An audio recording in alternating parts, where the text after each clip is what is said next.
సరే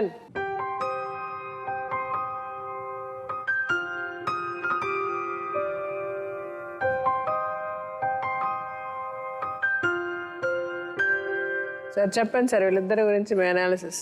అదే చాలాసేపటి బట్టి వీళ్ళ పెళ్లి గురించి ఏ సందర్భంలో జరిగింది, ఎలా జరిగింది అని చూసుకుంటే మేడం అర్థం లేనటువంటి పెళ్లి, అర్థం పద్ధం లేనటువంటి వ్యవహారంగా మనం తీసుకోవచ్చు మేడం.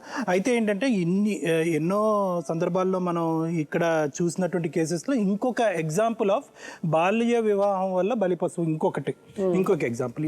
ఎన్ని యాంగిల్స్లో చూసినా కూడా అలివేలు మంగ మానసికంగా కానీ శారీరకంగా కానీ పెళ్లికి రెడీ లేదు, అప్పుడు లేదు, ఇప్పుడు లేదు, రేపు పొద్దున కూడా లేదు.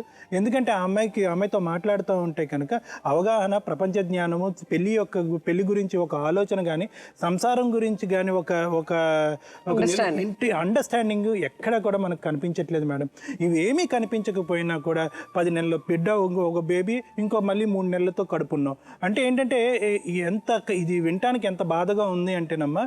దీని అంతటికీ కారణం ఏంటంటే నిన్ను ఇక్కడ లేబుల్ చేసి చూపెట్టి నీ వైపు వేలు చూపెట్టేటటువంటి ఉద్దేశం ఇక్కడ కాదమ్మా.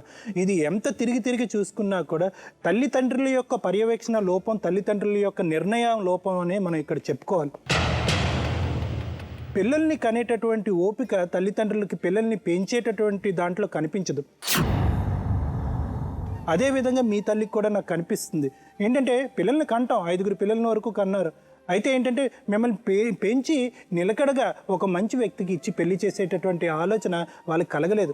అందుగురించే నీకు ఈ దుస్థితి పట్టింది. ఇప్పుడు కరుణలేని సమాజాన తరుణికేది స్థానం, అడుగు కదపనివ్వని బడబాగ్ని పంజరం.